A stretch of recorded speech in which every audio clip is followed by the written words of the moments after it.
a terra. Os mistérios do teu reino aos pequenos, Pai, revela. Aleluia, aleluia, aleluia,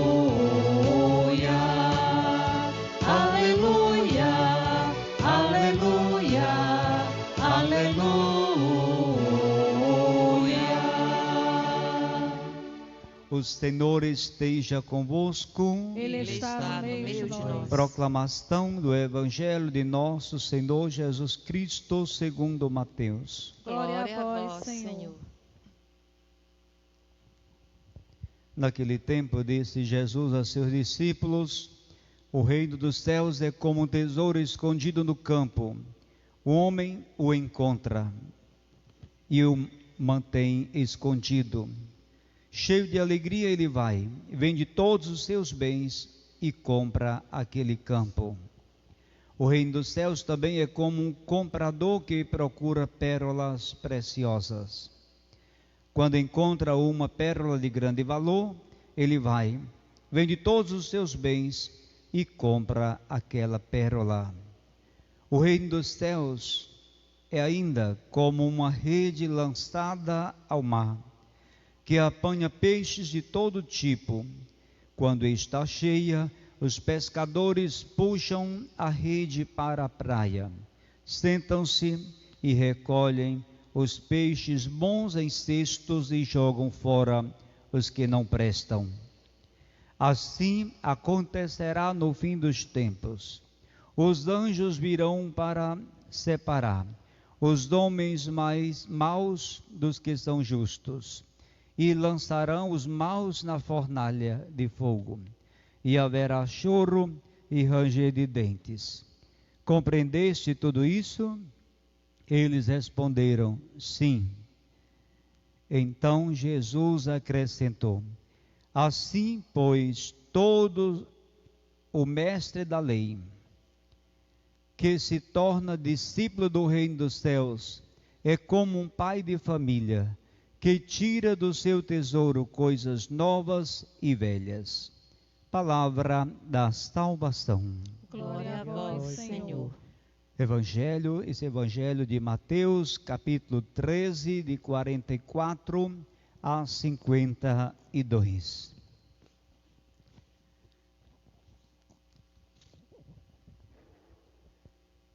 Meu povo, a liturgia hoje apresenta-nos a preciosidade do reino. Olhemos cada uma das leituras. A primeira leitura, 1 Reis 3, 5 e de 7 a 12, capítulo 3, versículos 5, 7 a 12. A leitura apresenta-nos o exemplo de Salomão, rei de Israel. Ele, Salomão, é o protótipo do homem sábio, que consegue perceber e escolher o que é importante e não deixa seduzir-se nem alienar-se diante de valores efêmeros, diante de coisas que não são primordiais, não são importantes para a edificação do reino. No Antigo Testamento, é muito comum Deus falar e Deus designar através de sonho. O sonho aparece como uma forma privilegiada de Deus comunicar a sua mensagem, de Deus falar às pessoas e indicar a elas o caminho que elas irão trilhar, que elas devem seguir. Então Deus fala no sono. E nesse texto de hoje que escutamos do 1 Reis, aparece-nos também o sonho onde Salomão, como escolhido de Deus, a quem Javé comunica os seus projetos, apresenta, portanto, nesse texto, Salomão como um homem escolhido. É interessante, queridos, perceber, porque geralmente os escolhidos eram escolhidos diretamente por Deus. Salomão é descendente de Davi, filho de Davi, então recebe o trono de Davi. Aqui os autores querem mostrar que Salomão foi escolhido, ungido, consagrado pelo Senhor para exercer a missão. O sonho de Salomão aparece em forma de diálogo, é muito comum o diálogo na Bíblia. E nesse diálogo, Deus pergunta para Salomão: o que posso te dar? O que posso fazer por ti? E depois temos a resposta de Salomão. Salomão, consciente da sua pequenez e consciente da grandeza e da tarefa que ele iria desempenhar como rei de Israel, então pede a Deus um coração sábio para governar o seu povo com justiça, governar o seu povo com retidão. Ora, gente, isso é muito importante para qualquer liderança, seja política, religiosa, comunitária. É muito importante pedir a Deus iluminação, sabe, um coração sábio para poder governar bem. E o que fez Salomão ao iniciar o seu governo? Exatamente isso, ele se acercou de pessoas sábias, ele compôs uma equipe de pessoas iluminadas, de pessoas sábias, pegou muitos sábios do Egito, e esses sábios iriam lhe ajudar a governar com justiça, pensando no bem do povo, no bem da comunidade. Muito bom isso. Ajuda, porque é muito comum nos nossos governos as pessoas se acercarem de pessoas que são do seu partido, que são das suas panelinhas, e que não governam com justiça, que não governam em função do bem comum, mas em função de si próprio muitas vezes. Então, no caso de Salomão, ele pensa no povo e pede sabedoria para governar para o bem das pessoas. A prece do rei, ela é atendida. Deus concede a Salomão uma sabedoria inigualável. E, em continuidade, Deus acrescenta ainda 3 qualidades, 3 dons importantes. Deus concede a ele riqueza, Deus concede a glória e Deus concede vida longa a Salomão. Em termos religiosos, qual é a mensagem que os autores pretendem deixar com esta ficção? Ora, queridos, temos aqui 3 principais ensinamentos. O primeiro, o rei é um instrumento de Deus. O rei não governa por si mesmo, ele é um instrumento de Deus, intermediário entre Deus e o seu povo. É através da pessoa do rei que Deus governa e intervém na vida do seu povo e o conduz pela história. Por isso é que a política é o melhor meio de se fazer caridade, quando se usa a política do bem comum, usa a política no seu sentido verdadeiro.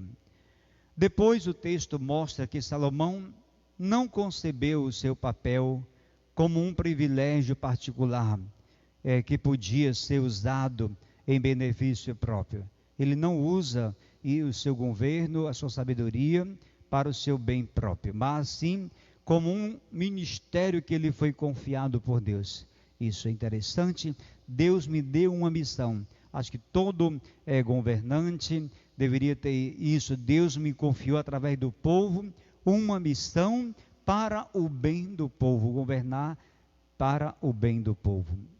Salomão tinha consciência de que a autoridade, de que é exercida em forma de serviço, autoridade como serviço, e não como forma de poder, não como forma de mando.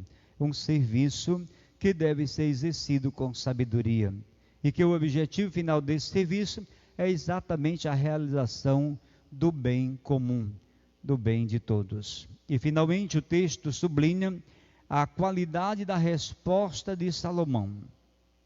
Ele não pede riqueza nem glória, mas pede as aptidões, as qualidades que necessita para o povo, para cumprir bem a sua missão, capacidade para cumprir bem a missão que Deus lhe confiou. E Salomão aqui aparece como o modelo de homem que sabe escolher as coisas importantes e que não se deixa distrair pelos valores efêmeros. Dizer que a súplica de Salomão agradou ao Senhor, o autor quer dizer que é próprio dos israelitas que optem pelos valores eternos, pelos valores duradouros, pelos valores essenciais do reino. Na segunda leitura, nós temos acompanhado São Paulo falando através da carta aos Romanos. Já vimos na perspectiva de Paulo que todo homem que chega a este mundo mergulha num contexto de pecado, e chega a este mundo num contexto de pecado que marca a sua pessoa e condiciona a sua pessoa. Então nós somos condicionados e marcados pelo pecado. No entanto, Deus, na sua bondade infinita, na sua misericórdia, Ele oferece a sua graça, o seu beneplácito, para resgatar a pessoa. Ele oferece, portanto, à pessoa pecadora a graça e dá-lhe a possibilidade de chegar à salvação.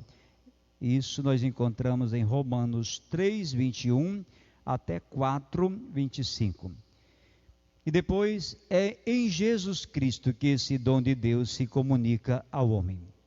Jesus é, portanto, o revelador desse dom de Deus, da salvação que vem de Deus. E é o Espírito que permite que o homem acolha esse dom e viva na fidelidade, na graça que Deus lhe oferece. É preciosa esta presença do Espírito que vai conduzir-nos, que vai orientar-nos ao longo de toda a trajetória, ao longo de toda a nossa caminhada. Então, depois de assegurar aos cristãos de Roma e a nós hoje, que o Espírito vem em auxílio da nossa fraqueza, intercede por nós, Paulo relembra, e está no texto que escutamos hoje, que Deus tem um projeto de amor, e esse projeto de amor se traduz no oferecimento da salvação do homem. Então Deus tem um projeto de salvação que é revelado em Jesus e que o Espírito vai iluminando as pessoas para acolherem esse projeto de vida e de salvação que Deus tem para realizar em todo homem, toda pessoa que acolhe esse projeto. O Evangelho de hoje, Mateus 13, 44 a 52, Jesus recomenda aos seus seguidores que façam do reino de Deus a sua prioridade fundamental. Coloque os valores do reino acima de qualquer outro valor. Todos os outros valores e interesses devem passar para o segundo plano. Em primeiro plano deve estar o tesouro supremo, que é o reino. O texto do Evangelho deste domingo pode ser dividido em 3 partes. Na primeira parte, nós temos 2 parábolas, a parábola do tesouro escondido e a parábola da pérola preciosa. Tanto o tesouro quanto a pérola, as pessoas investem tudo para conquistar. Aqui a questão abordada nesta primeira parte é a descoberta e a importância do reino, se descobrir o reino e a importância que ele tem para a nossa vida. O reino, falo do reino, de um mundo de paz, um mundo de amor, um mundo de fraternidade, de serviço, de reconciliação, que Jesus veio anunciar, que Jesus veio oferecer aos seus seguidores. Então esse reino é um tesouro que encontrou um tesouro precioso que os seguidores de Jesus devem abraçar antes de qualquer outro valor ou proposta. E nesse sentido, os cristãos são aqueles que encontram algo de único, de fundamental, de decisivo e definitivo, que é o reino de Deus, o reino dos céus. Quando alguém encontra algo precioso, investe tudo naquilo que é precioso. Arranja tempo e arranja recursos para aquilo que é precioso, como fizeram as pessoas os personagens do Evangelho. Então, o tesouro precioso deve elegê-lo como a riqueza mais preciosa, o fim último da sua própria existência. no caso nosso, o reino de Deus, o valor fundamental pelo qual se renuncia a todo o resto e pelo qual se está disposto a pagar qualquer preço para o seguimento do Senhor. Queridos, Mateus, vocês não esqueçam, eu já falei isso aqui para vocês, para nós todos, que Mateus, ele escreve o seu evangelho no final do século I, mais ou menos do ano 80, 70, 80, e Mateus está enfrentando a realidade na sua comunidade, uma comunidade dos cristãos já mais de 30 anos atrás, que Jesus saiu da terra. Os cristãos agora estão, a sua comunidade está desanimada, está vivendo de uma maneira morna a fé, de uma maneira sem compromisso. Então Mateus, ele quer animar essa comunidade, uma comunidade que está adormecida na fé, uma fé inconsequente, pouco exigente. Então Mateus escreve falando sobre o fim dos tempos.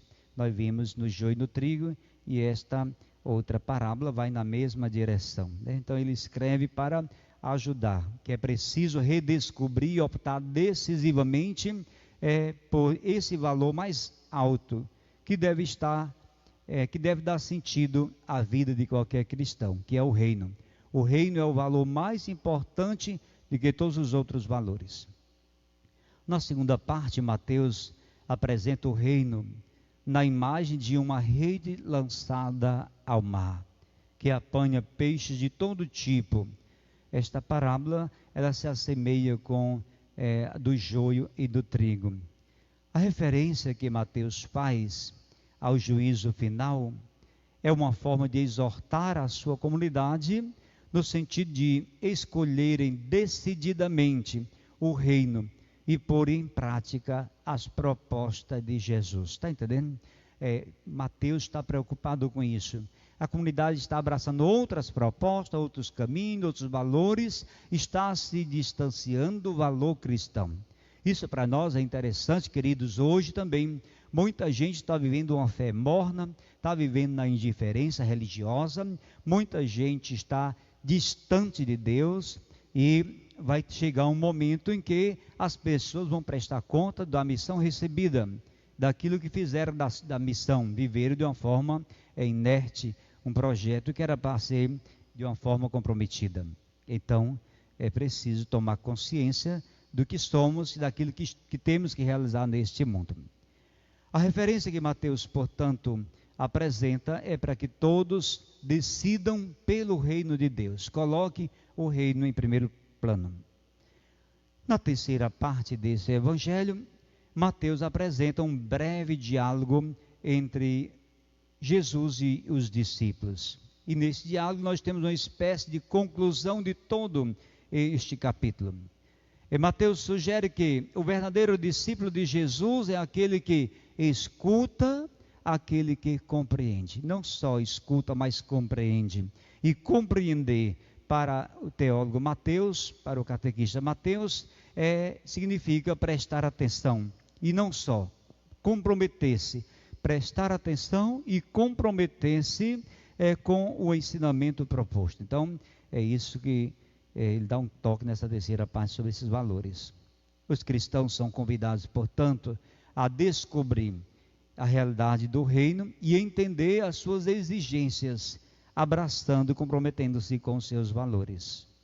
Finalizando o evangelho, Mateus faz uma referência ao escriba, ao judeu que tira do seu tesouro coisas novas e velhas, pai de família, que tira do seu tesouro coisas novas e velhas.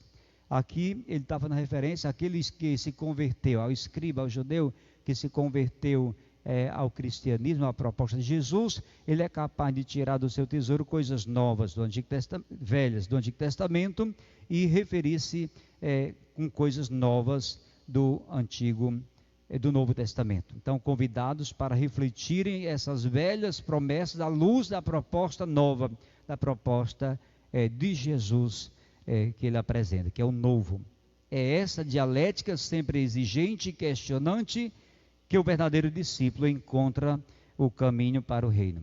E depois de encontrar esse caminho, deve comprometer-se com ele de forma decisiva exigente e empenhada. Gente, olha aqui. Nós estamos vivendo a realidade onde as pessoas muitas vezes vivem apáticas à questão da fé. Ou vivem uma fé só de missa, só de vir aos domingos. Estou sentindo falta. Que bom que está sentindo falta.